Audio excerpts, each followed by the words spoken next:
Good morning, everyone. It's a Sasquatch sighting, so I thought I'd come out and we kind of update you guys on where we are with, pardon me? I'll speak louder. This mic we're recording this for the second and third shift, so we wanted to make sure that we had that squared away. Coming out, really just talking a little bit about where we are and what we're doing with the IT optimization. I know you guys are right in the middle of it, but sometimes you don't get the opportunity to see the whole picture because you're working so hard on getting certain things done. And we've done a tremendous amount of work over the last 2-3 years, but even more so in the last probably 6 months. I think you're all seeing a lot of activity, and we're working you guys pretty hard. And I think that, Spencer put it pretty succinctly the other day. This is the pace of how we will move in the forward. There isn't going to be a slump period. We're not going to see a downtime like we're going to get over the hump and everything's going to be easy. We're going to keep moving at this pace, and it may even go a little bit faster. So wanted to come in and sort of lay out why we're doing this and how we're doing this. And aren't you supposed to be at the JFS meeting? Okay, just double checking. All right. So if you go to the next one, just sort of a reminder that, we really are here to serve the other agencies. They are our business partners through this whole process. We are there to support them, and our focus is really on improving the government and improving state government to make it more effective and more efficient. So we're about support, we're about service, and we're about solutions. And that is key, because as we centralize these things and we become more of that piece in the center, we have to make sure that we're providing the appropriate support and delivering the service that they expect, and even a better service than what they have today. And then also at the same time, we want to make sure that we're identifying ongoing, continuous improvement in those solutions that effectively enable the government and the business of government. So that's really what DAS is about. And then the other piece that we need to start focusing on, and I think we're getting better at this, is that accountability and responsibility that we have back to those agencies. When you get a call, and we have some great people here. I don't see Vince out there, but I'm sure he's out there somewhere. You pick up the phone. If there's an issue, sometimes email, it doesn't cut it. And sometimes it doesn't have to have the caps lock on to be misinterpreted. So pick up the phone sometimes. Don't just send an email. If you're having a conversation going back and forth in email, pick up the phone and get to the bottom of it. The whole customer service piece is, like I said, we're dealing with end users now, and we've never done that really in the past. So that is a significantly different model than we've used in the past. We usually were interacting with the IT group at a particular agency. Now we have end users that are calling. We have a different way to deal with those things. We have desktop that's coming over. We have a lot of different things moving. You need to make sure that you have that customer service focus on what we're doing and what we're trying to get accomplished here, because that is the first line of defense. And the other piece is, and I know you guys are working through this, is the SLAs. We need to sort of morph those. We need to get the agency's engagement on those, so when things go bump in the night, we know who to call, who to make aware of, who can actually authorize us to spend money to do things in the middle of the night. All of those things bleed back to the customer service center. They have to know who to call. They have to understand that process, and we have to make sure that we're engaged in that process. So if we were going to go sort of take that snapshot of where we started and some of the things that we've learned through the process, I like to, we had self-reporting going on in 2010, and it came back that we had 5,000 servers. Of course, we've discovered that they might have undercounted and not provided us the appropriate information. So we have about 9,000 servers now. And I like to use JFS, who had 700 servers as they reported out. And once we got over there and pulled the covers back, they had about 1,400 servers. So maybe a little bit more there in that story. I'm not sure. But the other part, too, is when we started to walk through the DR requirements for the other agencies, we began to see that it wasn't just the 1,600 applications that were identified previously. It's more like 2,300 critical applications that they need to make sure recoverable in some fashion or another. That is tremendously difficult for us when we don't have those kind of figures. So I think it's taken a little bit of time, but we're getting to the point now where we understand what the landscape really looks like, and that will help us do a better job of planning the work and working the plans that we have. The other piece is this, 14 different networks. That One Ohio network is really going well. We need to make sure that we keep that going, and we can talk about that here for a second if you want to go to the next slide real quick.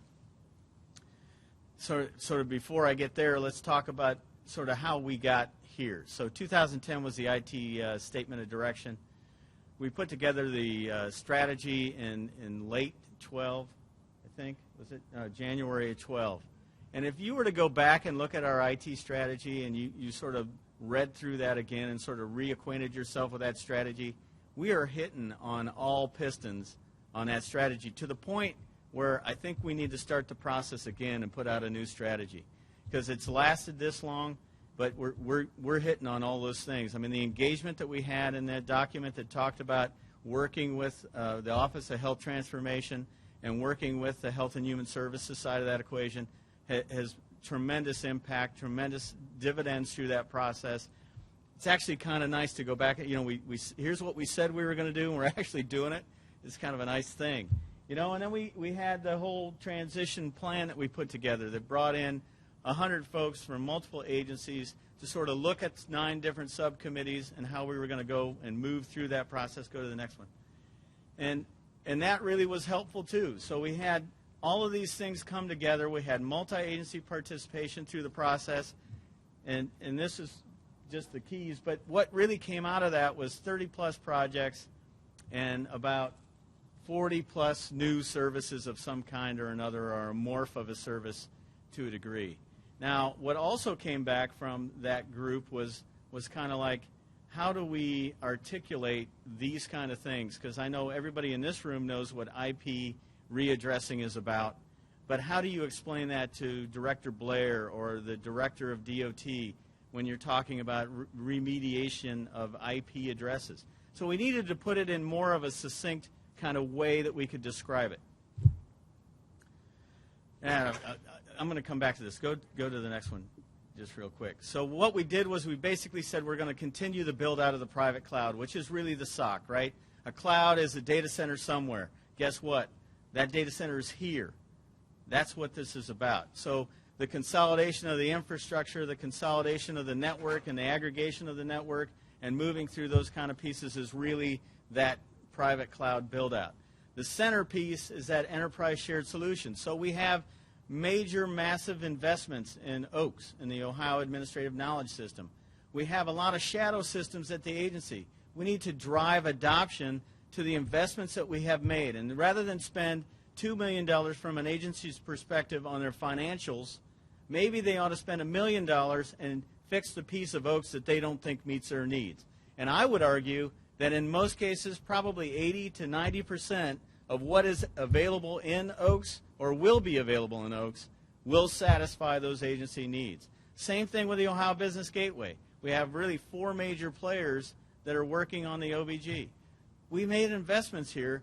Let's capitalize those investments, and let's drive the agencies to the adoption. The other part is looking at new and different approaches to things like hosted voice over IP. We're not a telephone company. And there isn't a state agency that's a telephone company. Why are we in the telephone company business? Let's look at a hosted solution in that space, and that has been working extremely well. The last piece is really the online services thing. It's very difficult for even our customers to navigate who to talk to at DAS, let alone for a citizen to go out to a web page and figure out where the heck the program is that would be beneficial for them. And we're going to talk a little bit about what we're doing with Benefits Ohio. We'll talk a little bit about the OBG, and we'll talk a little bit about My Ohio, which really serves the state employees, and I think does a very good job. If you're using it, you should go out there. There's a lot of good information on My Ohio, and that's exactly what we're looking for. You don't have to go any other place to figure out what's going on with health and wellness, to do your evaluations and performance and all of those kind of things. It's a great front end for that state employee. We want to do the same thing for the citizens. We want to do the same thing for the businesses of the state. To me, And you'll see slides back here that talk about a reduction in staff in the infrastructure space. That's through retirement and attrition. We're not looking at anything more than that. It's retirements and attrition. So we're down about 100 people in the infrastructure space right now. So we have about 1,000, I think 1,100 people to begin with in infrastructure classifications. We're down to 1,000 now. That is $10 million worth of savings. Just that alone. So, and that's $10 million for next year, $10 million for 3 years. I mean, that's $10 million that we can bank and move forward with. The private cloud build-out is about reduction in all the duplicative activities that we have in server management, system management, monitoring, all of those kind of things. As that gets centralized, we can do that more efficiently than the 26 different ways everybody else was doing it. That centerpiece, to me, is where the key savings is. The enterprise shared solutions is all about contracts. It's about enterprise contracts. You know, I'm thinking maybe we don't need all the Oracle licenses, or maybe we can negotiate a better deal with Oracle when we speak from an enterprise perspective as opposed to an agency by agency, a division by division perspective. Let's get everybody in the room. Let's talk about the licenses. Let's clean that up, and let's work from a stronger value point where we can pound the desk and say, the state of Ohio wants this. This is an enterprise thing, and that's where I see the big bang for our buck. That online service thing is all about navigation. Reduce the complexity in trying to find the programs that are beneficial to a citizen, to a business. How do I come into the state of Ohio, start a business, grow a business, sustain a business, or relocate from another state? That's the kind of things that we want to focus on, those innovative kind of things. You talk about a citizen, the citizen comes in, he might be in this program, might be very beneficial on the Health and Human Services side. He may not know about the 6 other programs that are sprinkled in aging and DODD and OOD, whatever they may be. He may not know about those programs. How do we make it easier and simpler for that person to know that there are many programs that we have in the Health and Human Services space that would be beneficial to the end result of what they're trying to accomplish? So those are the kind of big picture items that we're trying to work through, and that's kind of how we define the focus areas so we can articulate what we're actually doing, because what we are doing is transforming IT in the state of Ohio to get it to be thought from an enterprise perspective to enable things like integrated eligibility, 7 months. I'm not going to steal too much of your thunder, Devin, but literally 7 months. There are states that are still struggling to meet the October 2013 deadline. They're still struggling to meet that. We hit it. We're hitting all of our deadlines, and I mean, talk about Marks in the same way. We are a year ahead of schedule, and we're under budget on that project, on that upgrade piece, and we'll talk a little bit about that later. Go ahead. Go back to the other slide. These are kind of the key value points that we talk about, and you go down to the bottom and you can see vendor management. To me, that's a pretty big deal. We need to do a better job of managing the contractors and managing the folks that we have and seeing where we can hand that off to state staff. To a degree, some of that is what we always talk about, right? We bring a consultant in and we talk about technology transfer, and then 3 years later, maybe 10 years later, the guy's still here and we're all going, well, wait a minute, how did that work? Where's that transfer? We need to do a better job of that. We need to do a better job of managing the business partner from the customer side, or from the competitive side, the competitive private sector, to get what we need, not what they want. And there's a big difference there. And then you can also look at the quality and process, the cost reduction and cost avoidance. I mean, those are all key parts of that strategy we put together that are embedded in all the plans that we put together. So we, go ahead, go back to, yeah, now we're back on track, right? So part of the whole process of doing this is you lay out the plan and then you work the plan, right? So you do the plan and then you work the plan. And that's pretty much what we're doing right now. We're in that work mode and we're driving through all these kind of things. About 4 months ago, we pulled together a technology board. So this board has the CIOs from all the agencies aligned by their line of business. So Health and Human Services probably been meeting more than anybody else over the course of the last 2-3 years.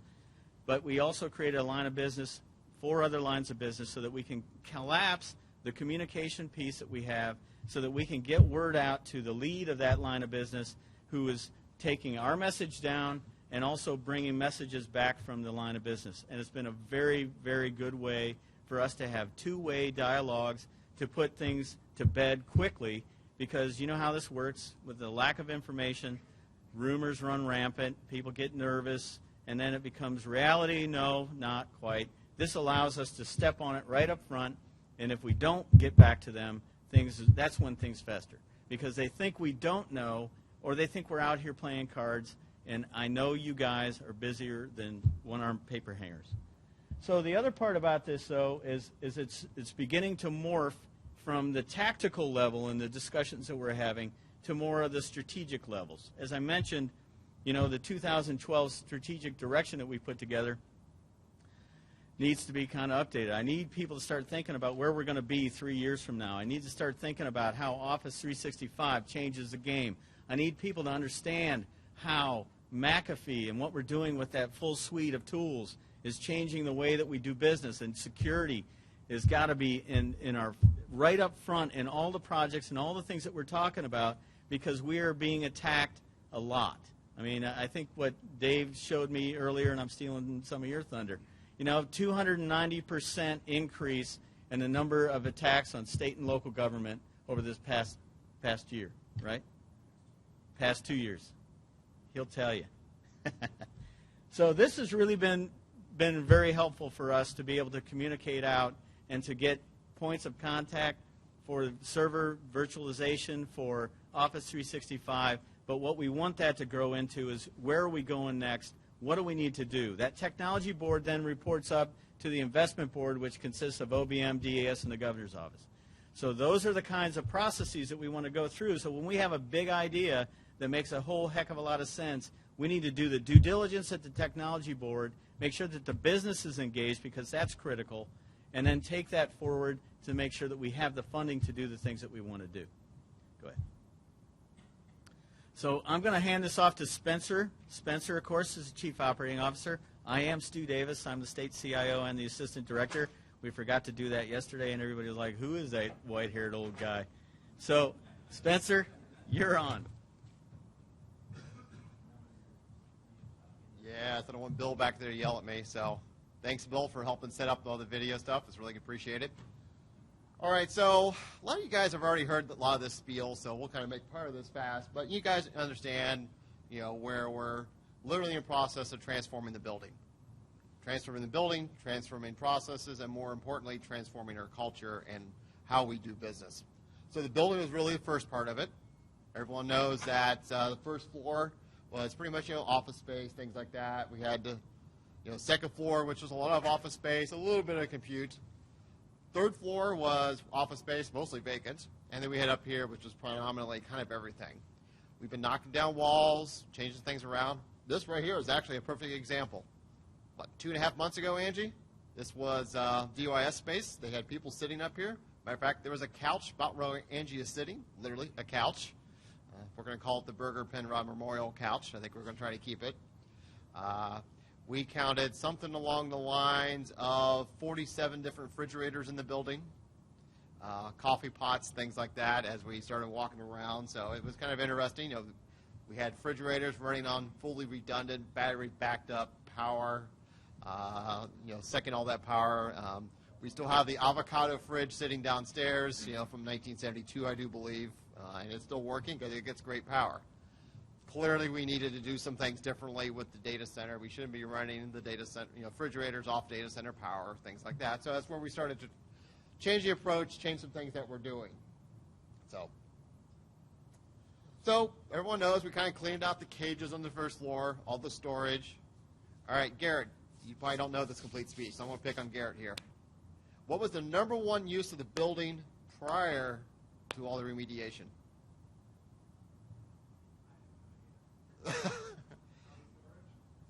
Close. Office space. Second use was storage. And I'm not talking about computer storage. I'm talking about Christmas trees, van seats, GED test results. You pretty much name it, we had it stored downstairs. Couches, refrigerators, you kind of get the idea. Trees, these lovely thing, whatever this is. And then the third use was actually the compute. So we need to flip that around, make it more compute, than people, and the only storage we need to have here is stuff that we actually need to have on site. Take it out, put it in a cheaper location, or better yet, just get rid of it. So we worked on bringing up power to the building. Everyone knows about the new generator building out back there, and I know quite a few people have asked for a tour of the generator building, so we're going to give some of those next week. We have the lovely staff appreciation cook-off, so I think a lot of people are coming, so everyone's invited. So after the little cookout out there, we'll go ahead and do some tours through the building and give everyone a chance to look at the new generators and batteries and UPS systems. It's actually pretty impressive. One of the first things we did was we actually disconnected the supercomputer center from the main building power. So we had the supercomputer center over there, which was actually on the main building power. Really, very important workload over there, but it didn't really need the mission-critical repairs and batteries and functions that the rest of the SOC was providing. It was also taking 25% of the building power. Took them off, put them on their own generator. They're off the grid. He immediately gave us 25% power back in the building, which allowed us to start with the migrations. Everyone knows you couldn't plug in a Christmas tree around here without getting special permission before, because we just didn't have the power to support it. New generators, new fuel. We'll kind of talk about some of that stuff when we go to the tour too. So Stu was mentioning I can't walk around. It's killing me. So a big part of this, and this is actually really the more important work, is the work that everyone's doing with the private cloud. And I know that personally I couldn't be more proud of the work that everyone is doing. You guys are doing phenomenal work with this. The only reason why this is successful is because of the work that you guys are doing. You guys are truly doing amazing work with this. This is a lot of work. We've got a lot of work left to come, don't get me wrong, but we've been accomplishing a lot over the past literally 7, 8 months. It's really amazing what everyone has done. Private cloud, talking about server administration, storage, mainframe, network. Talk about network here in a little bit. And really what we're doing is managing, and most of you guys already know this, but we're managing the hardware and then the operating systems and the support structure that really supports that. So we're basically allowing the agencies to focus on the missions that they have, and we're going to take over and work with them to help support the servers and the back-end work so they can really focus on the business of the agency. So when I talk about work, again, you guys have done a lot of this. Maybe not everyone knows these numbers. So we moved over 1,500 servers or server-type items into the environment. This is what we've done over the past 7 months or so. It's a lot of work. DNR was a little bit earlier than that, but for the most part, the rest of them, they were all within the last 7 months. You guys are really cooking with gas. Again, couldn't be more proud of the work that you guys are doing. It's really pretty amazing. And what's really great about this is Matt has a really good story when he tells about this. We've done all this work, we've done all this migrations, and we've spent, what, $80,000, Matt? Less than $80,000 worth of new hardware to make this migration work. What we're able to do is take a lot of the existing hardware the agencies have, move it down, plug it into the environment, and it starts working. So thanks to some of the work that the MAC Standard Committee did several years ago, we're now starting to reap some of that benefit. Granted, the hardware we're reclaiming is 4.5 years old. We need to refresh it. But instead of having to buy new, then do the migrations, we're able to do the migrations, rationalize that down to a more reasonable set of hardware, and then basically take that volume and shop it out in the market. Say we want to get this entire volume instead of doing a piece here, a piece there. So storage, we can't forget about storage. We can't seem to get enough storage around here. I can't tell you how many times Mike's down in the office going, oh my God, we're getting low on storage, we're getting low on storage, oh my God. Chris running around like a crazy man all the time, trying to get storage plugged in. Sharon's doing a fantastic job. Everyone's doing a fantastic job in storage. We've grown to close to 2 petabytes. We're going to probably grow to 4. It says 3. My money, it says we'll probably be there in 18 months to 2 years because we just can't seem to keep up with storage. One thing that we need to do, probably a better job of, and it's not really, it sounds bad when I say that, is that we probably need to find a way to really work with the agencies, work with our customers on managing that storage a little bit better. Keeping files out there since 1972 that probably has no value, perhaps it's time to start getting rid of some of those items. There are cases where we do need to keep it, and there's other cases where we don't. We need to start clearing some of those items out, so we need to start working on that. So that'll be something we have to work on. All right, everyone knows about ServiceNow, right? You love it, you hate it. Something wrong, probably somewhere around those ends. So ServiceNow is, again, another big cornerstone of the private cloud. We're actually starting to introduce more ITIL processes, better reporting, better visibility into what we're doing. This is also going to become a shared service that other people can start leveraging. A lot of agencies have expressed lots of interest in leveraging ServiceNow for their own IT help desk. One common platform, one common support structure, everyone's talking the same language. Makes a lot of sense. We're also doing a lot of automation there. We're going to start doing more automation. The end goal is that literally an agency, when they want to get a server, they go into ServiceNow, they say, I want a server, I want it to have 4 gigs of RAM, I want half a terabyte of storage assigned to it, go. And then 15, 20 minutes later, it comes back and says, here's your server. Here you go. Make it all automated. Take the human touch out of it, which allows us to deliver services faster. So a developer can actually spin up the server and tear it down when they're done. So the last thing is here, we get asked about this, I'm sure you guys do quite a bit. Where's our DR site? Where is it at? What are we doing with this? All right, so we are going with the disaster recovery as a service. So this isn't one of those things where we're going to go build another building in Wapakoneta. It seems to be the only place in the state that doesn't have a data center. So we'll say Wapakoneta. You know, right next to the Neil Armstrong Memorial, we'll put the state's new data center. Clearly, we don't want to build a new building 120 miles away. We had problems managing this building. Last thing we want to do is manage something far away. So what we're going to be doing is actually going and leverage the private sector partners, where it's going to be disaster recovery as a service. In Ohio, it is going to be with Ohio.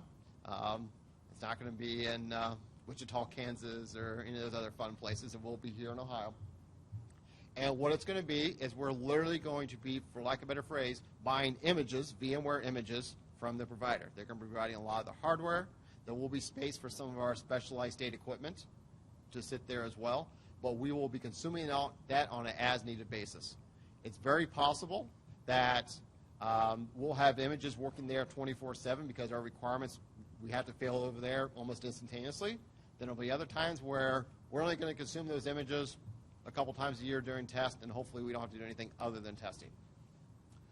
We do get asked quite a bit about the mainframe. Are we changing the way we're doing the mainframe environments? Right now, disaster recovery works in the mainframe, works very well. You guys have done a phenomenal job with that. 4 hours last time, Greg, right? Couldn't really get much better than that. So it's an environment that works.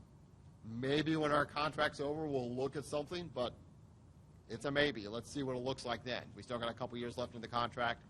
The environment works just fine, so no reason to move it just to move it. So last but not least, this is our network. I don't know if you guys have seen this before. So this is literally what the network looks like if we take a look at all the circuits. And as Craig can attest to, we have circuits upon circuits upon circuits upon circuits, sometimes going to the same bloody building. So for example, we'll pick on a building close to Columbus here. It's something Henry's been working on. The Continental Building used to be the old Borden building downtown.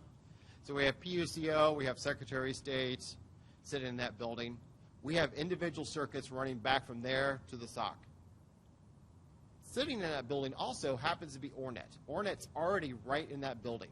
So instead of paying for circuits, what we're doing is we're going to be aggregating across Ornet. And actually, literally in this case, it's a free ride. It is a free ride across Ornet back here to the SOC. We're going to be replicating that model throughout the state. So whether it's, we'll say that's the Voinovich building, or a building out in Youngstown, or somewhere up in Toledo, or in Wood County. The idea is to aggregate all those circuits individually, bring it to one central point in that county, and then bring it back across Ornet. Long gone are the days when we're going to have an agency ask and say, I want to buy a 10 meg Ethernet circuit from AT&T from this building to this building. The new model, pretty much effective immediately. I mean, right now, the new model is agencies need to ask for, I need to have 10 megs worth of bandwidth coming from 123 Hill Street, and it needs to be delivered to the SOC.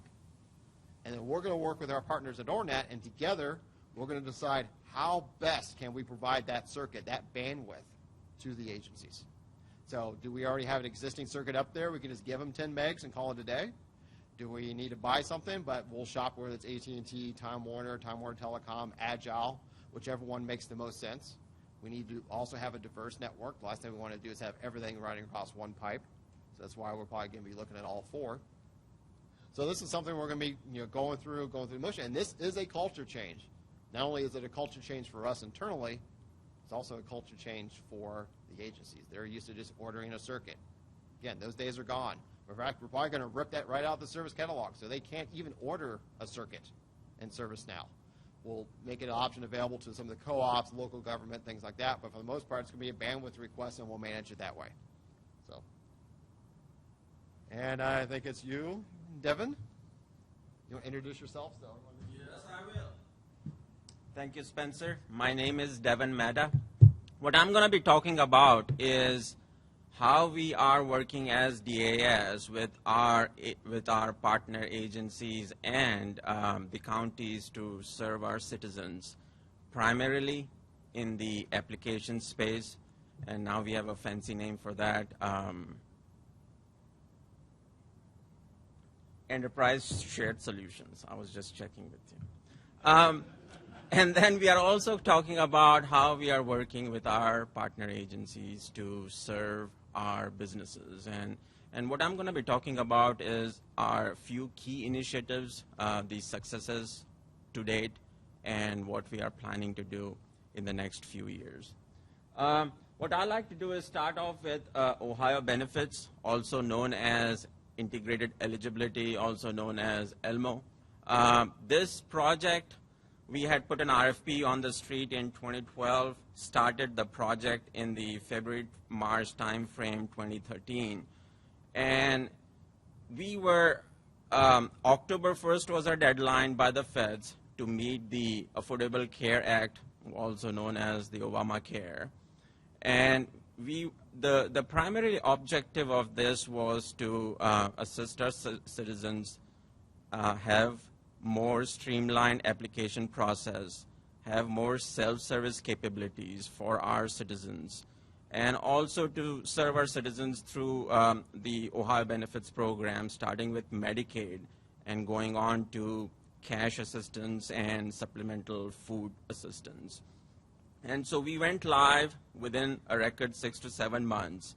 We are, I think, one of the only state or one of the very few states who were able to get the end-to-end functionality working. And yes, Peter, we did not follow the typical SDLC or the Agile methodology, but we did try to get the end-to-end application process all the way from a citizen applying through a self-service portal to MIDS, which is the claims payment system. And Ohio was one of the very few states who was able to do that. Also, as part of that, as part of any application, one of the things which DAS is working very closely with the agencies and counties on is systems is just one piece of the puzzle. You got to focus on organizational change management and the business process reengineering. If you're going to adopt or keep your 35-year-old processes, we are not going to make any headway. All we are doing is doing a technical upgrade.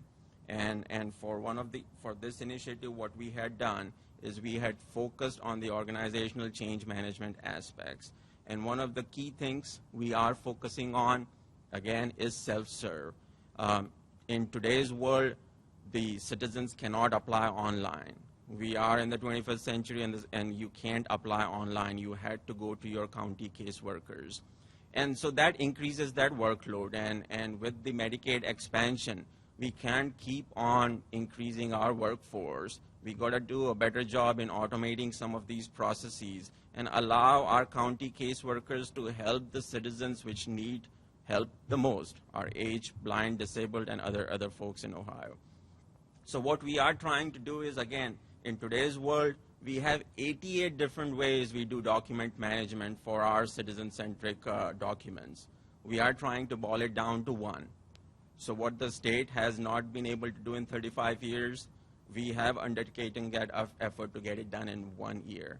Get the counties to agree on standards and deliver on a document management system with a standardized workflow so that when a citizen moves from county A to county B, they have the same experience and they don't have to resubmit the same documents multiple times multiple programs, and for the state and the counties to then hold all those documents and increase the storage from 3 petabytes to 20 petabytes.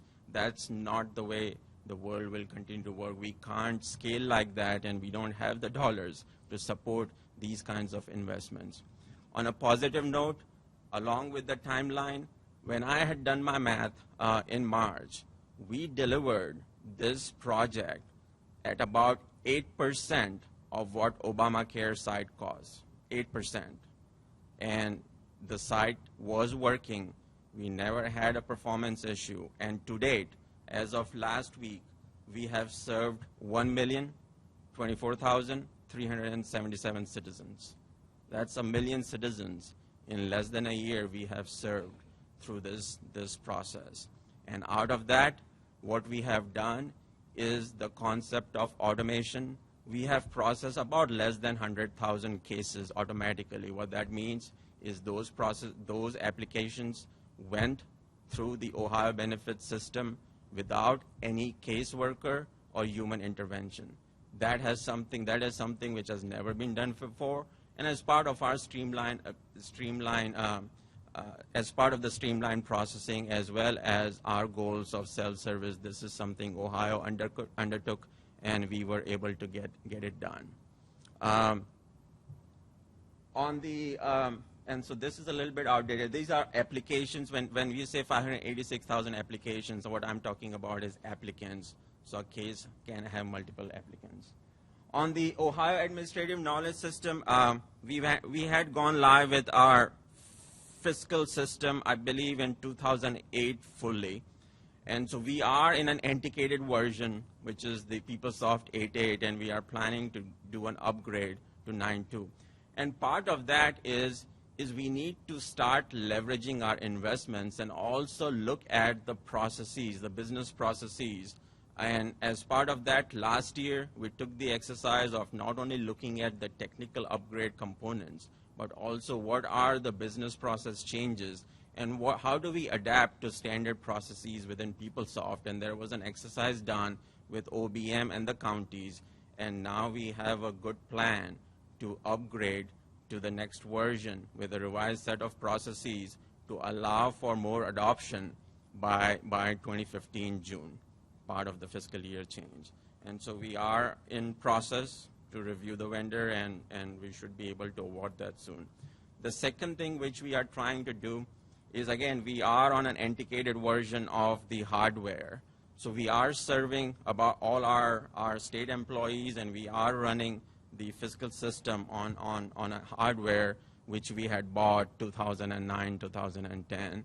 Just like any other hardware, it's the 5-year refresh cycle, and we are looking at modernizing the hardware to support all the different business processes and also allow for adoption. There is no need for the agencies to build their own fiscal silo system to support their agency needs. PeopleSoft and Oracle is there, and we have to have the hardware ability to upgrade or to support all the different processes and more transactions and more volume. And we are also looking at the managed services contract as a part of that. The HCM upgrade was successfully completed, I think, last year, and we are looking at greater adoption there. As part of Medicaid elevation, now that Medicaid is a separate agency, we are working very closely with Medicaid on consolidating and migrating infrastructure to SOC. No need to have a data center at the Air Center. Let's use the modern data center which the AAS has, which can serve the needs of the many and not have 100+ data centers. I don't know how many are there. And so that is part of what we are trying to do with Medicaid, and also provide shared services for them so that we can meet their needs. Their agency objective is to not try to build a data center. Their agency objective is to help the population of Ohio and serve them through the Medicaid programs. And so what we are undertaking is the IT aspects of it to support them while they are then focused on the Medicaid aspects. Next slide, please. The business intelligence platform. When I was standing here, I think in the Rhodes Tower lobby when I joined the state in 2009, I thought there will be eggs and tomatoes thrown at me. That is where we had rolled out a business intelligence platform, and every agency had created, or at least most part created, their own silo data warehouse for meeting their fiscal and HR needs. Well, that's all good and dandy, but the problem with that is when you don't have standards across data elements in fiscal or HR, and you are trying to get a report out, let's say how much overtime did you work on, and everybody has got a different definition, and if dispatch calls and calls health and says what was the overtime and how much was the cost to the state of Ohio, and then they call DAS, you were getting two different answers, and that was the article I think was published a few years back. And so it goes away from overtime cost to how two agencies very close to each other can talk. And that is the effort DAS undertook to work with all the state agencies, boards, commissions, to try to standardize on what those data elements meant, and then build a set of standard reports on the standardized platform, which was OAKS at that time. And so we have had successful rollouts, and as part of the upgrade with the Fin, we have to obviously upgrade the interface to Fin for the warehouse, and that is an exercise which is undergoing right now in parallel to the Fin upgrade. As part of the business intelligence next steps, same problems exist when you look at all the programs Ohio has for its citizens. And for that part, right now, every program has its own set of reportings, and for the most part, there is no connection point. So if you wanted to get a person-centric view of what are the programs, whether it's early childhood or whether it's adult population or age population, what are the programs they are enrolled in? If you wanted to get a look across all those programs for a particular citizen or a particular area within Ohio, can't do that. Can't do that because everybody has their own warehouses, and like a true IT shop and every program, they've got the best warehouse. The problem is the foundation and the warehouse is the same. If we are able to tie in all this information through a master client index, master provider index, then we should be able to get answers to some basic questions across all these policies and programs, what's working for Ohio and what's not, so that the governor's office and others can make a conscious decision. How do you adapt the program to serve the citizens better? And with that objective in mind is when we started late last year, November, December, the effort to build the State of Ohio business intelligence platform for our citizens and various programs. And so we are focusing on the Medicaid claims and Medicaid eligibility first, adding on SNAP TANF, which is the food assistance and cash assistance programs, and then adding on the early childhood.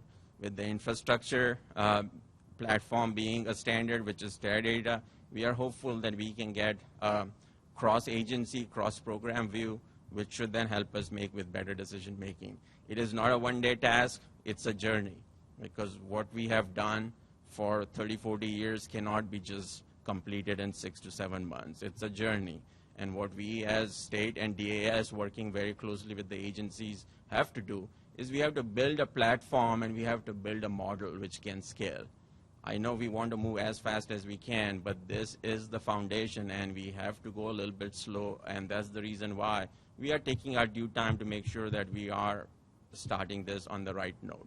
And so we have the support of the agencies, we have the support of the Governor's Office of Health Transformation, Medicaid and JFS, and we're working very closely with them on that.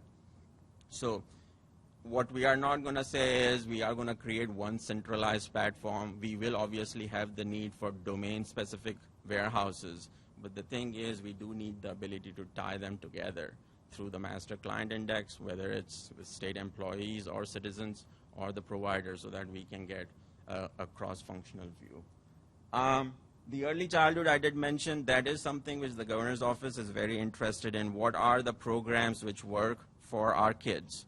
Whether it's the health programs, whether it's the education programs, whether it's the human services programs, whether it's with anything else. And right now, as you know, it's all these programs are across JFS, Medicaid, education, health, and there is no cross-functional view to answer some of these basic policy questions. What programs work for the kids? What programs help them grow and be successful in kindergarten and beyond? We just don't have that. And now we believe DAS, working with some of these agencies, we do have the platform to build upon that to answer some of these policy questions next year. Hosted VoIP. Eric Schmidt did a great job, and Stu is going to talk about that. You can't go anywhere. So not just Eric Schmidt. Obviously, there was a whole lot of interaction with Hamid, and everybody in this room had some role to play. I'm sorry? Cassie's been, I mean, it's a whole group. It takes a village to make these things go right. But we are moving through that. We've got 16,000 lines. I am here today to let you know that the governor's office went live on Monday, and it was good to be in the office on Tuesday and not somewhere else, if you can imagine. So, I mean, you guys know about hosted voice over IP, so I don't really need to talk about that. If you back up just a second. Email, we have a big meeting with JFS. Of course, they're the last bastion of GroupWise that we're trying to get them there. We're trying to focus on having that done before October, before the end of October, I think is the discussion that's going on. So Ben, team, John Hoy, Glenn Coleman. I mean, again, it's a cast of thousands, and it takes a village to get those things to move. And we have been talking about email centralization since 2002. And they're the last ones standing. We talked about the SOC, fixing the SOC. That started in 2006. It's remediated. It is the cornerstone of the transformation that we are implying and applying to the state from an enterprise perspective. You guys all have been a part of that. It's pretty impressive. That's something you can put down. We got more to do and more things happening, but there's a whole lot going on and more to do. Go back one, just so I can get to the OBG as well. Wanted to talk about that real quick. Oh, okay. So you guys have also been working on the e-payment engine. Got quite a bit of adoption there. We start talking about the investments we've made. Those are the kinds of things we're talking about. We've had an e-payment engine out there since about 2002. We rebid that, I think, 2 years ago. We have a lot of agencies that leverage that on a regular basis. We want to continue that growth and adoption. E-licensing platform is another one. We're revamping the e-licensing platform that was put in place in 2002 and is a customized pane for everyone that has anything to do with maintenance on it, that has anything to do with the boards and commissions. And we're trying to step through a process where we can move to a new licensing engine that would also serve perhaps lottery, EPA. MITS also has a licensing component, a certification process. There's a lot of more things that we could be talking about and engaging in that once we have that platform up and functioning. The MARCS multi-agency radio communication system, as you well know, probably 2 years ago, we had some funding set aside to update the MARCS system itself and the 200-plus towers that they have and get to a 700 megahertz, 800 megahertz system. So we're working through that. This is the one I talked about earlier, where we are a year ahead of that schedule. We're under budget on what we're delivering in that space, and then we're rolling it out as a shared service to local government and law enforcement, firefighters, volunteer fire departments. We've actually had Commerce commit $3 million to support volunteer fire departments as they try to get onto the system and make sure that we have interoperable communication in all events and all the things that we have to worry about. Right now, I think we're down to about 1,000 different systems. It started out at about 1,300 different disparate radio systems across the state. So we're slowly getting those counties to come in and buy into the program and be a part of a larger audience, because, you know, when these events hit, it doesn't just hit in, you know, one little particular nook. It has the impact for a lot of folks. So DOT needs to be involved. EPA and the remediation team may need to be involved. Working with public safety, sheriff's office, the local fire team, the volunteer fire departments. We had a fire in Monroe County. We had 6 different fire departments that showed up on scene having difficulty to communicate because they were not a part of Marks at that point in time. Some were, some weren't. So those are the kind of things that are going on with Marks, and it's really getting adoption from across the state. Now, another thing that they put in place is sort of a scaled-back radio that's really a panic button for a school. So someone comes in, they can hit that panic button. It opens an open mic to the 911 center, cues only an emergency. This isn't for a broken arm. This is for active things that are happening. They can press that button. They can go hide underneath their desk. They don't have to be on a phone or have any kind of communication going on. It's all going out, and that can be heard. But the idea is that they hit that button, and we can get people there to support the activity that's happening at that given time. That is being rolled out as we speak. I think they're probably, the last thing I think I saw was 60 school districts had signed up for that, and I think we have about 14 or 16 that are in play today. So a lot of activity, a lot of good things. You listen to Devin talk, and he talks about the citizen and that interaction. Those are the big kind of things that the IT side of that really enables for us to be able to do and to deliver those kind of services. The last one was the Ohio Business Gateway. You know, I was kicked in the shins over this slide because it's just about $9 billion that we're collecting through the Ohio Business Gateway. So states went forward with sort of a business one-stop kind of component, and that's been going on for about the last 3 to 5 years. But their focus was on the business side. Our focus was on the transactional side. So the ability for taxation and for you to pay sales tax as a business and all those kind of things are within the gateway itself. Those other states are now looking at how they do the transactional thing. So we went just the opposite. We went transactional first. Now we want to grow the thing so it's conducive to the businesses of Ohio. One of the key parts of that discussion is working with the Secretary of State for a single business registration process. That's where it starts at the Secretary of State's office. And then I don't have to register with DNR. I don't have to register with Oaks. I don't have to register with DAS. I don't have to register with anybody else in state government that I want to do business with. How crazy is that? That I got to duplicate the same information in all of those different places just so I can do business with the state of Ohio. Those are the kind of things that we're trying to do and put in place for the Ohio Business Gateway. I think it's Dave Brown's turn up here. Oh, wait. Devin is not done. So I'll talk about that in timesheets. So one thing I do want to mention is all these projects, what we have done and what we are planning to do. Some of these are territories which DAS had never ventured in, and what we are doing is something remarkable to take on this challenge, whether it's integrated eligibility space or the Ohio Business Intelligence space or some of the things Stu talked about. That was typically not an area we used to touch, and now we have touched it, and we have a partnership with the state agencies much stronger than what we had 3 years back.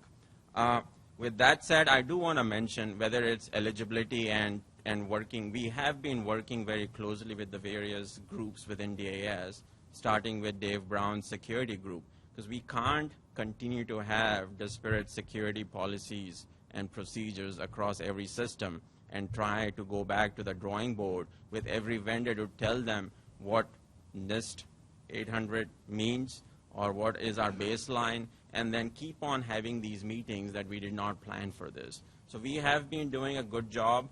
Dave Brown has been very heavily involved in these areas to help us be consistent across the applications and infrastructure space so that our expectations with the vendors are clear so that they in turn can give a proposal which works for both them and state of Ohio.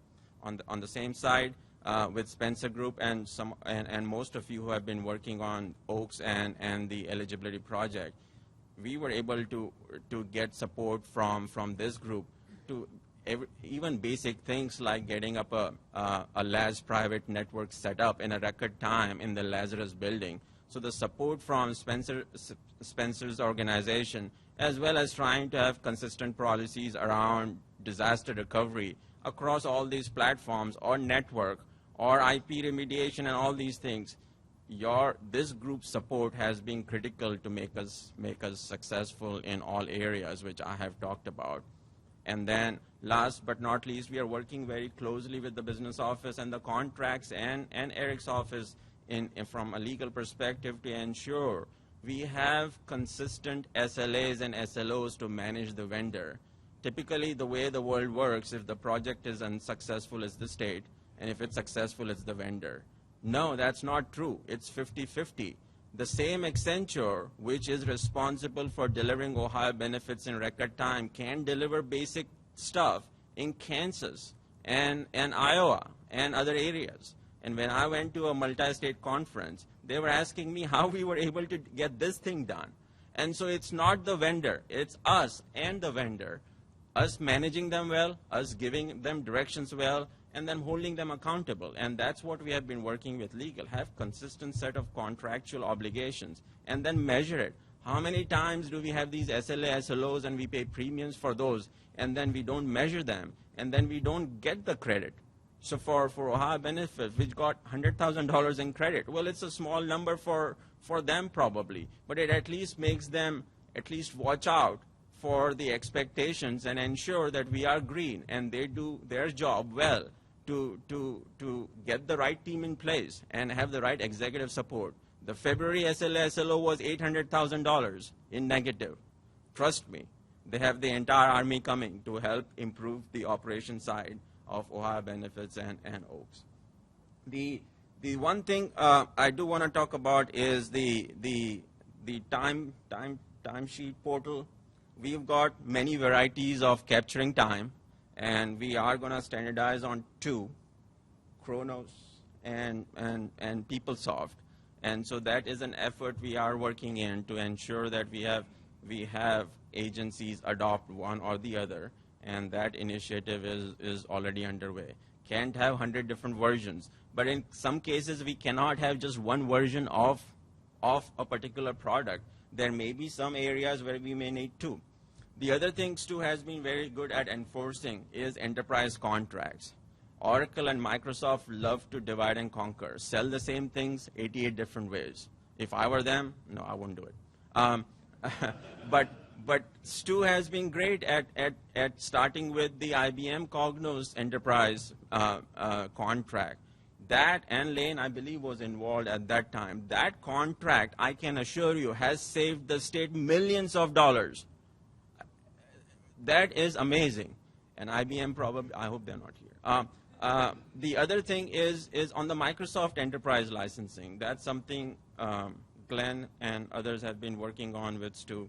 And so if you start looking at enterprise licensing, whether it's Oracle or others, then we can have agencies leverage the same investments, because it's not the products we should be fighting for. It's the value delivery to our state employees as well as citizens and businesses we should be fighting for. An IBM tool and the Oracle, they're all in the 4th quadrant, and they all can do the job.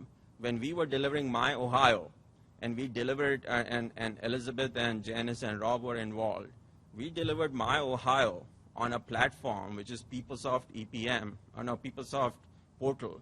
When we delivered that product, the top executives of Oracle called me and said, how did you get it done? Because there was not a single successful implementation of that ever. And they were very amazed how we were able to get a product to work like that. And for the most part, My Ohio is great. It's better than where we were at in terms of spreading information and not clogging up the mailboxes all the time. The same thing goes with EPM. That product had never been delivered successfully at any other state. And we were able to do that with PeopleSoft and Oracle in 2011 and beyond. That is something no other state, I can assure you. Find me one state who has been able to do that. And even Oracle mentions that, and they brought an entire team. How are we able to get it done? So if we start focusing on the value proposition and not just worry about just the tools and work as a team, that has been the motto for the past 3 years, and we have been very successful running on all these efforts. At this time, we'll welcome our State Chief Security Officer, David Brown.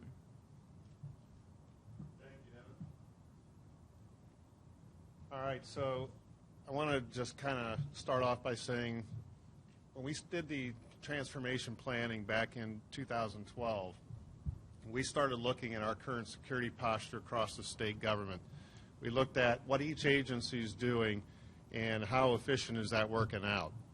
And the findings were we had 5 or 6 different antivirus systems being deployed. We had 13 different inventory asset systems. We had lots of different things in different agencies, none of which was really that common across state government. Very difficult to run a very efficient security profile and program when you've got all that kind of disparity. So when we started out our planning, it was how do we get more effective at protecting the state's assets with limited personnel and budget, because we're all constrained by these things.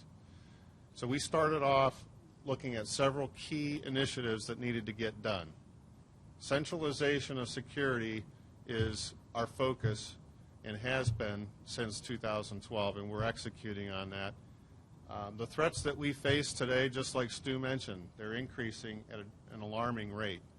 290% increase in the attacks against state and local governments across the United States within the last 2 years. Same thing with malware. 240% increase since 2011 in malware. These things are getting more complex. They're more targeted attacks. The entities that we're facing that are targeting us, they know that we have tons of information about our citizens, our personally identifiable information. They know we have information about critical infrastructure in our records.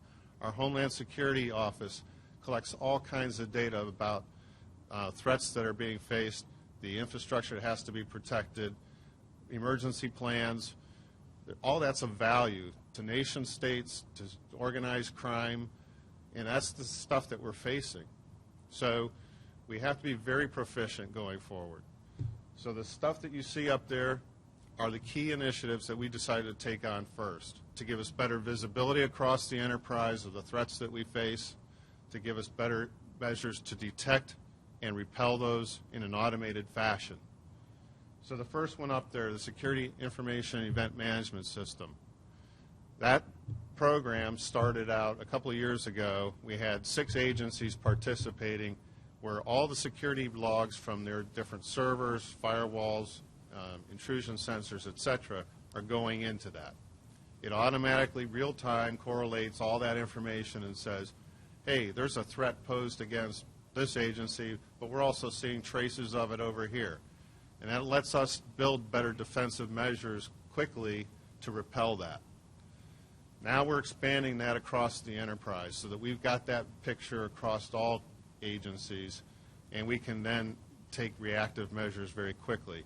It also helps us formulate long-term strategy. If we're seeing multiple types of attacks of a certain kind, we now can develop a strategy to build better defenses and deal with that. The security models and frameworks that we have adopted here in the state, the SANS Top 20 Controls is now managed by a different outfit, but it's the same principle. Those are based on threat. Those are getting changed every 6 months. And in this area, it's not static. You can't just formulate a plan and then stay with that for years. You've got to be adaptive.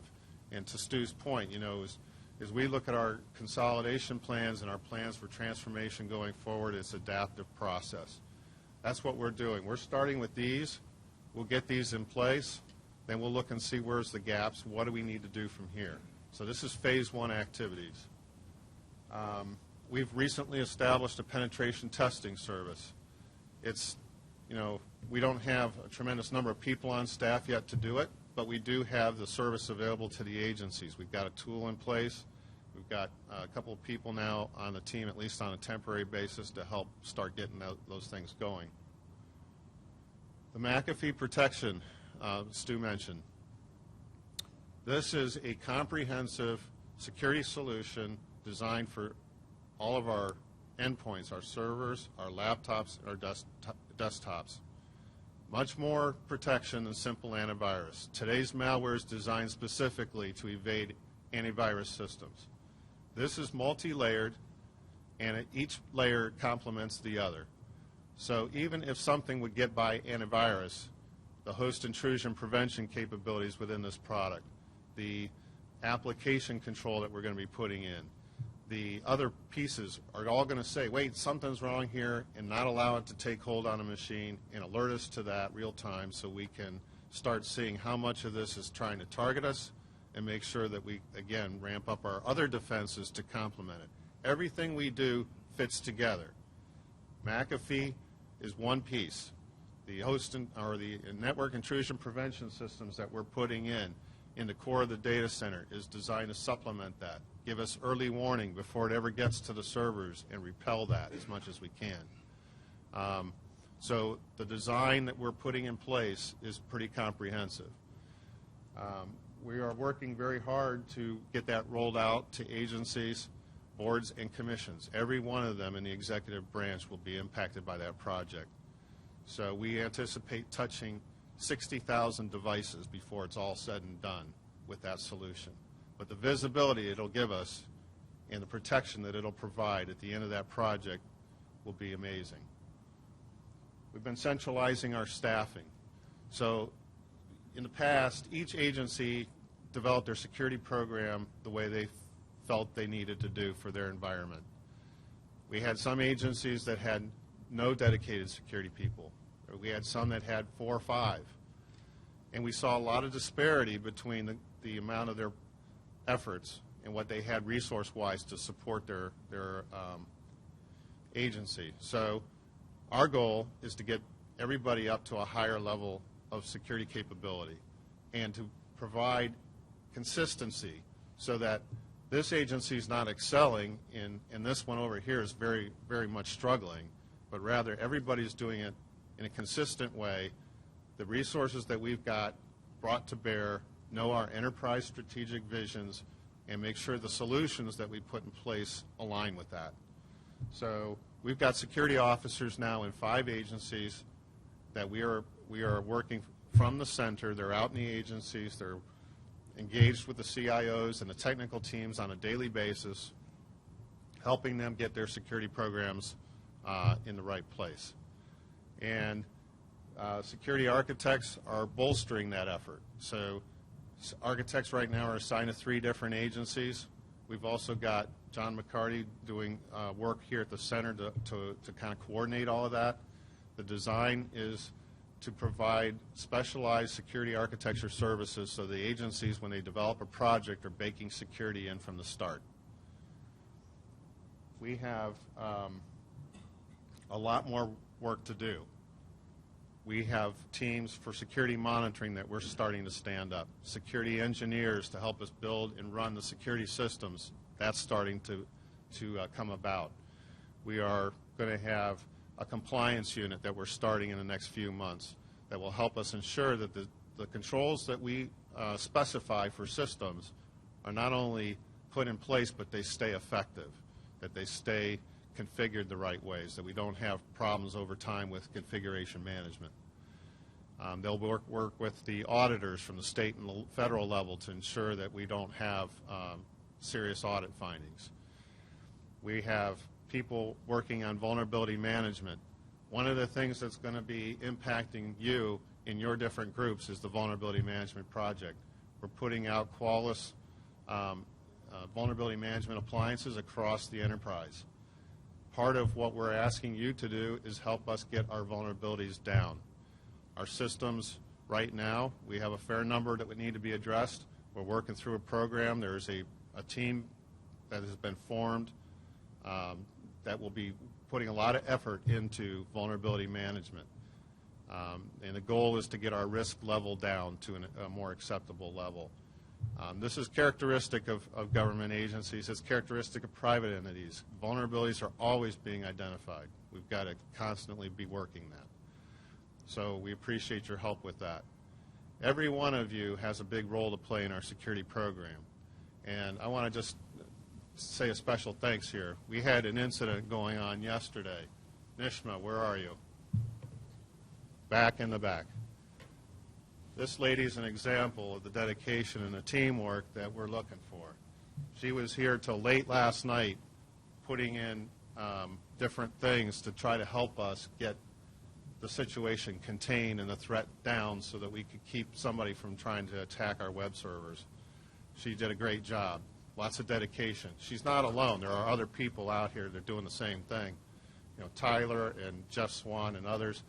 You know what? The teamwork that we are seeing between the Office of Information Security and Privacy and all of you is much appreciated. We can't do it without your help.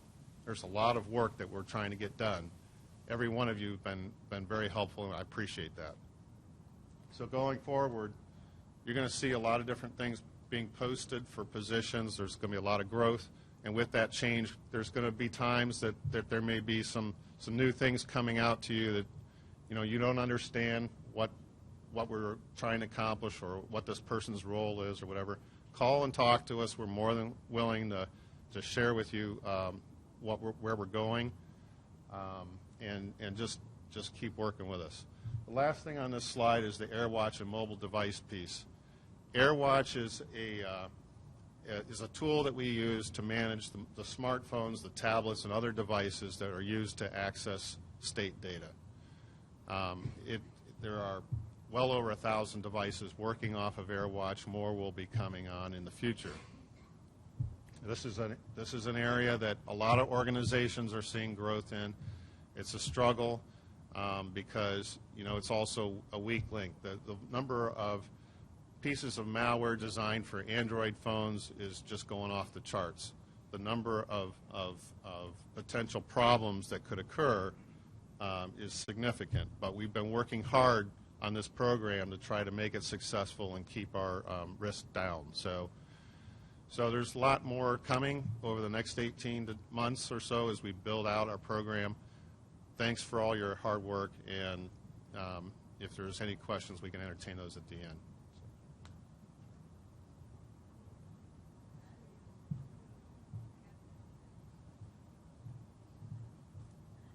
Good morning. I'm Katrina Flory. Good to see everybody here today. So you just heard about all the tremendous amount of work and everything that's going on in the different program areas and how exciting all of that is. We created this a couple months ago to kind of communicate all of that so people can get an idea, when they say, hey, how's IT optimization going? Well, IT optimization is this big, right? So all the projects, I know it's kind of an eye chart, and we're going to be posting this out on our website. We've got some tweaks to make to it initially. But all the projects are listed down the side, and in those colored areas at the top, all the agencies are listed. So we went through, and we've worked with a number of you in this room to create this document, and it shows where the agencies are in adopting those services and programs that we've put together. If they're yellow, if they're red, and where there are opportunities where we need to go out and talk to them about how they can come on, what we need to do, any questions we need to answer.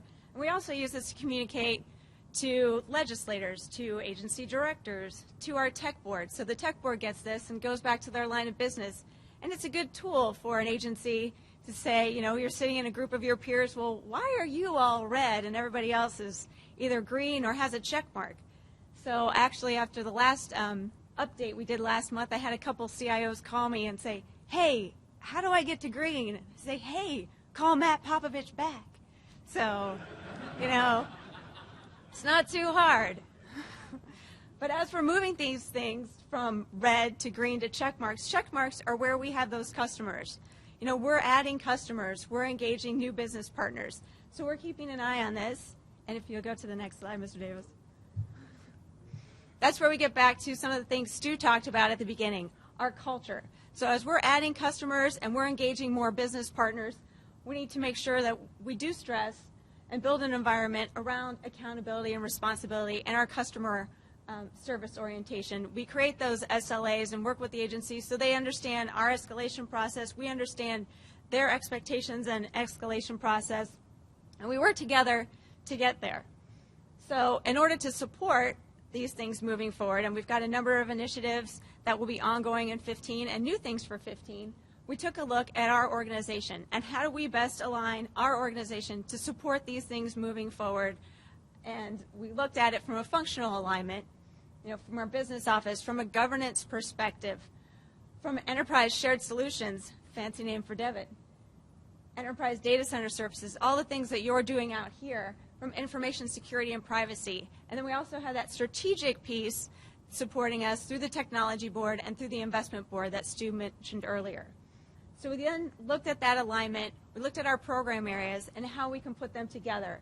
You know, under governance, last, I think it was in April, we got the IT procurement folks moved back from GSD into the tower, and that team, creating that enterprise contracting team, and they've been working really well together, cooking with gas over there. We have that focus on investment management in Carolyn's group, you know, with the ALPS planning. And then we want to have a new focus on research and strategy as we move into 15. So you're going to see more around that. You know, we used to focus a lot on, you know, those research pieces. What's the next thing coming? Where are things going? So we're going to have a renewed focus on that. Enterprise shared solutions. Those are all bringing all of those applications areas together, the enterprise applications, the DAS specific applications under one group. So our build group. And then out here, our data center services. You know, all the run pieces, the infrastructure as a service, and various platforms as a service. So you can see how those all align. And that customer service focus as well with the CSC and the things you're implementing with ServiceNow.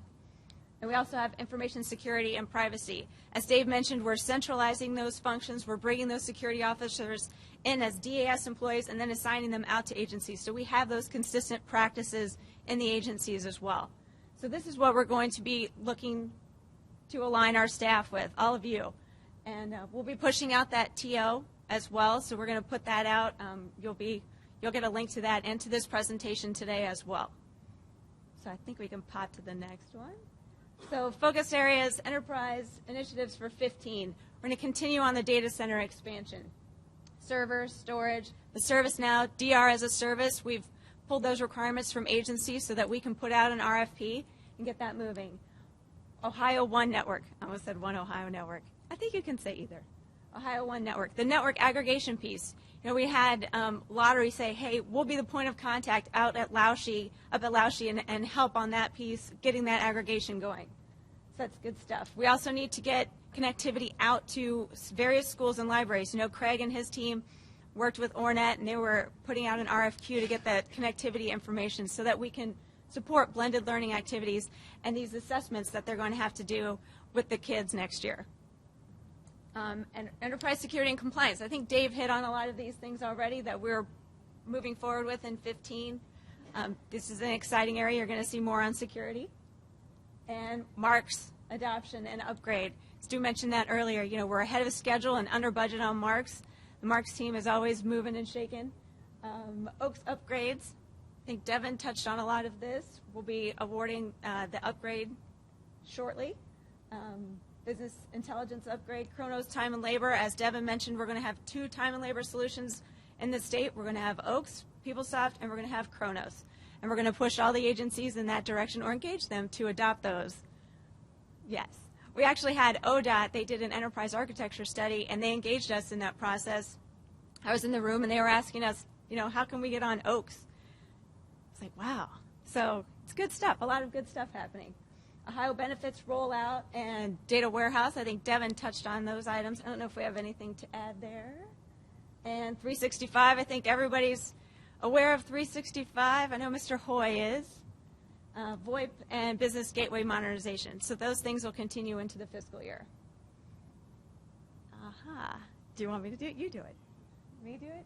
So the DAS customer survey is being, did it get launched? It was launched yesterday.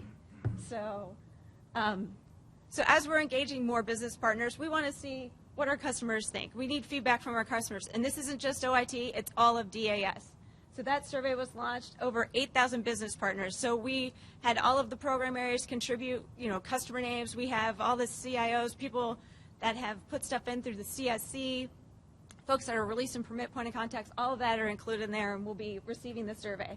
So the expectation, or what we're looking for, them to respond to and provide feedback to us. So on the expectations, their level of satisfaction, our responsiveness and timeliness, the quality of service, the value that they received, and we'll be getting those results in, and we'll be sharing that out, I think, at the end of the calendar year, so in December. So we're going to look at that and see where are the areas we need to focus on. What else do we need to do? And then we're also wanting to hear from our employees.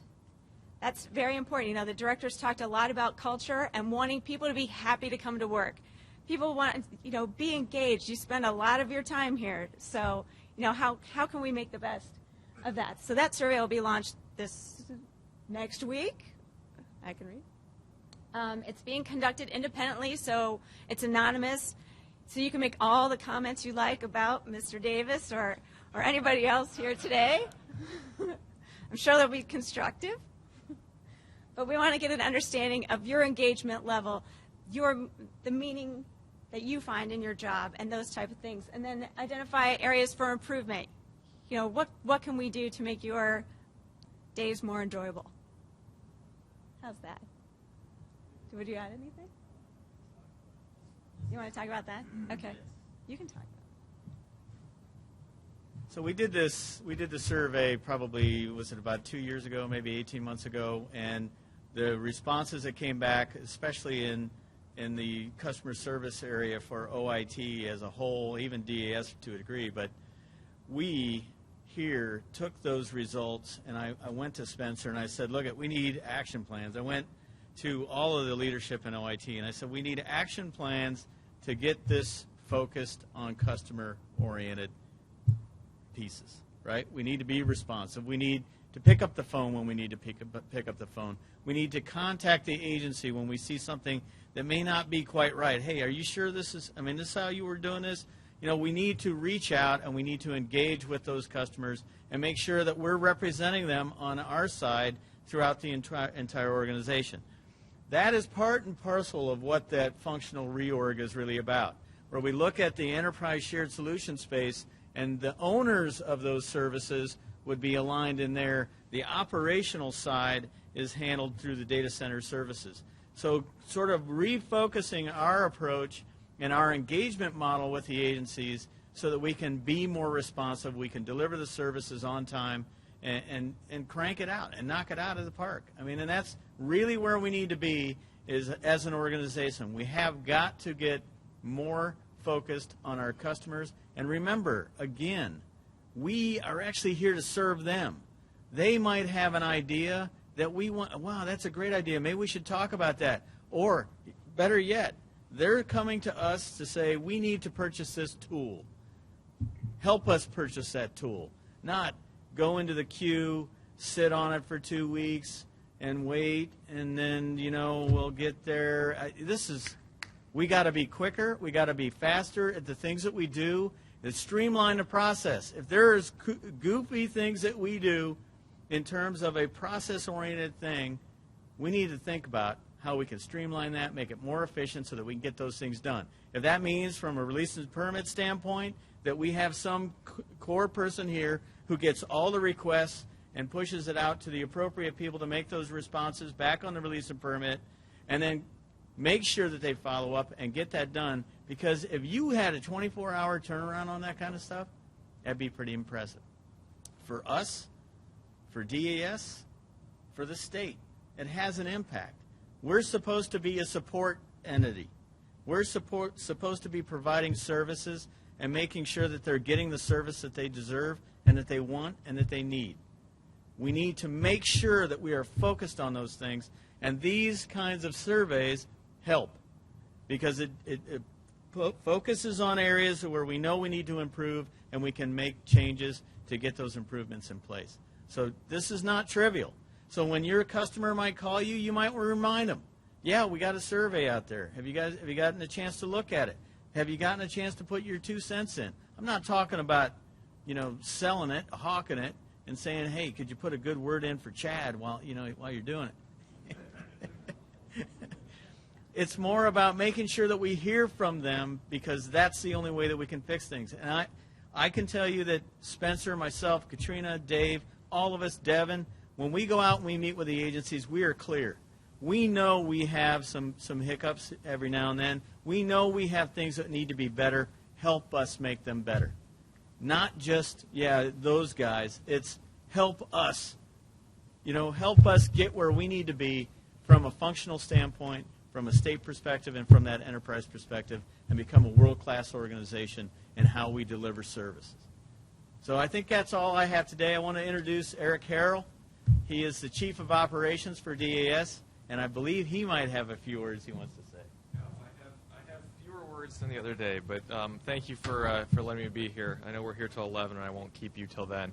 I just want to echo the things you're hearing all throughout today. There's a lot going on, and that's really, really appreciated. So I know Devin tried to give a little round of applause earlier for people, and certainly that needs to happen. We ought to be celebrating those victories, and that's part of what I think Stu's talking about as well, is that stay engaged, understand what's going on with all of these projects so that you're aware of where we're having those successes. We're going to have hiccups, we're going to have things that come up, but we need to continue with that momentum, and we need to be able to talk about those successes. So the more you're all aware of what's going on, the more you're able to carry those messages on.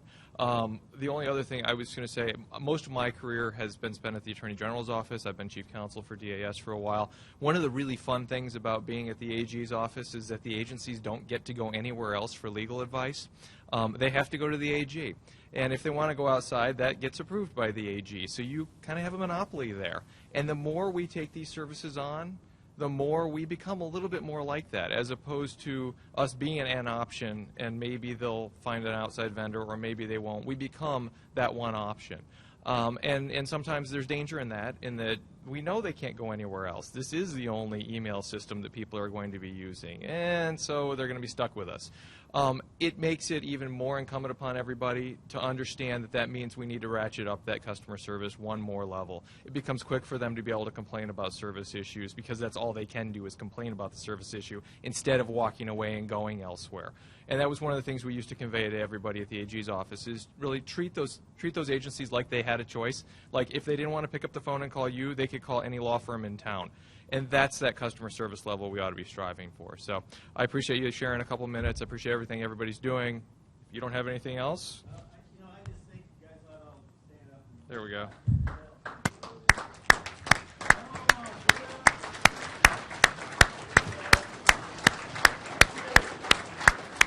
Well done.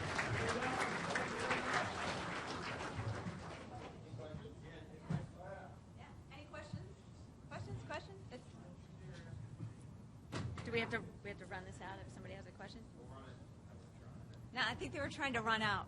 They were trying to run away. You guys have any Anybody? questions about anything?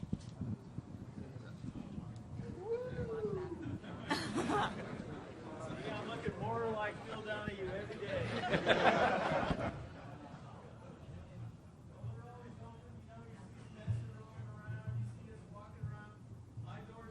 Yep. You have ideas that you want to share with me, I'm open to those because I don't have any good ideas. I just pick everybody's brain and get the ideas from them. So please come see us. Please Oh, Cassie's got a question. Cassie's got a question. talk to us. It's Cassie. It's Cassie. That's just for the tape, so it won't be Okay. loud. Okay. My question is for senior management. How do we get our ideas out there? What is the forum?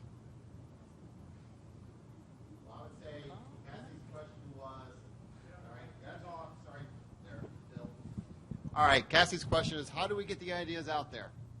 So a couple different ways. So if you have a good idea, how do we get it out there? One way is come and find us. Come and find us and say, hey, here's our emails, here's our contact information. Stu says sometimes I'm roaming around the building, not as much as I would like sometimes, but come find me, find Katrina, Stu, any of us, let us know. Shoot us an email. Also, I think the customers...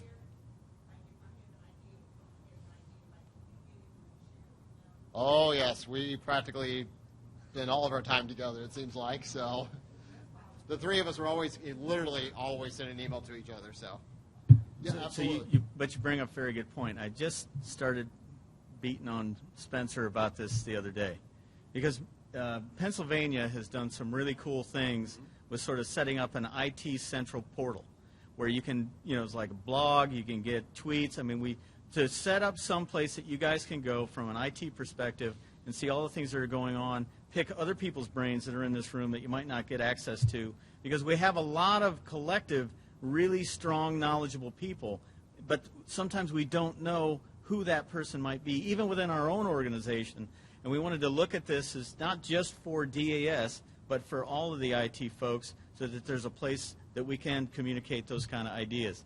The other thing that I've been really trying to move forward for, I hate to admit, probably a year, we have a pretty good, solid communication mechanism for the infrastructure folks. Just historically, we've all interacted in some fashion or another. We all knew who the guy was to talk to at JFS or, at Commerce or whatever it might be. What we haven't done a very good job of is connecting up the application folks.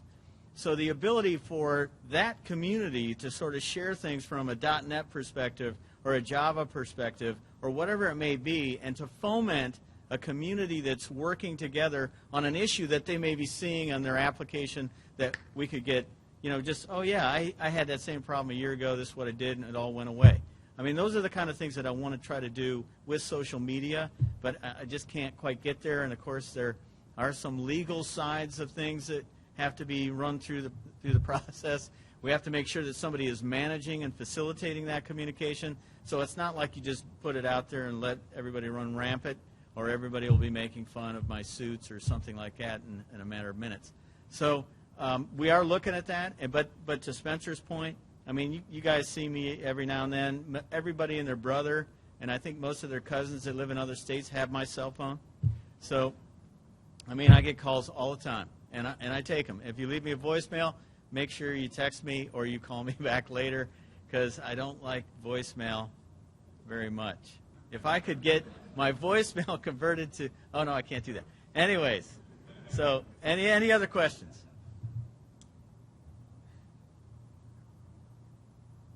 Chad has one.